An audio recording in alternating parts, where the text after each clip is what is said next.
పోటీ చేస్తున్నాడు. ఆయన గిట్ట నమ్మితే నీళ్లు లేని బయలుపడ్డట్టే, నీళ్లు లేని బయలుపడ్డట్టు అవుతుంది బీజేపీ నమ్మితే. ఆయన సంగతి దుబ్బాకోలు చెప్పింది మొన్న అసెంబ్లీ ఎలక్షన్లలో. పోయినసారి ఎడ్లు ఇస్తా, బండి ఇస్తా, నాగలిస్తా, 2000 పింఛన్ ఇస్తా, నేను దవాఖాన కడతా, ఇది కడతా అని ఊరిచ్చి గెలిచిండు. గెలిచినాక అన్ని మర్చిపోయింది. దుబ్బాకల మొన్న ఎమ్మెల్యే ఎలక్షన్లు వస్తే వాళ్ళ కార్యకర్తలు, దుబ్బాక ప్రజలు మడతపెట్టి ఉత్కిరిగాడు అంటే 54,000 ఓట్లతో కొత్త ప్రభాకర్ రెడ్డిని గెలిపించారు. నువ్వు పనికొచ్చేటోని అయితే, నువ్వు మంచిగా పనిచేస్తే దుబ్బాకల్ని గెలిపిద్దరు కదా. నిన్ను మడతపెట్టి ఎందుకు ఉత్కిరు? నువ్వు అన్ని అబద్ధాలు చెప్పినవని, నువ్వు మోసం చేసినవని, ప్రజలకు ఇచ్చిన హామీ నిలబెట్టుకోలేదని తుక్కు దుబ్బాకలు ఓడగొట్టిరు. మరి గసంటోడు మనకు కావాలన్నావే?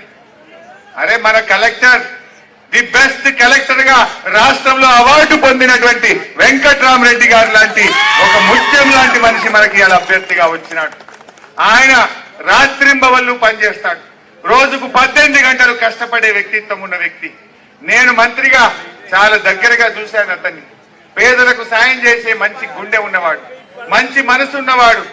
కొన్ని సందర్భాల్లో ఒక 2 ఆడపిల్లలు, మా దుబ్బాక ప్రాంతంలో చేనేత కార్మికుల పిల్లలు, తల్లిదండ్రి చనిపోతే మేము అనాథలమైనమని ఆయన దగ్గరికి పోయి ఆ 2 ఆడపిల్లలు, చిన్న పిల్లలు పోయి దరఖాస్తు పెడితే వాళ్ళ బాధ చూసి కళ్ళల్లో నీళ్లు పెట్టుకొని ఆ పిల్లల్ని తన సొంత పిల్లల్లాగా దత్తత తీసుకొని చదివించి ఉద్యోగం ఇప్పించి ఇలా పిల్లల పెళ్లిళ్లు చేస్తున్నటువంటి ఒక మంచి మనసున్న వ్యక్తి మన వెంకట్రామరెడ్డి.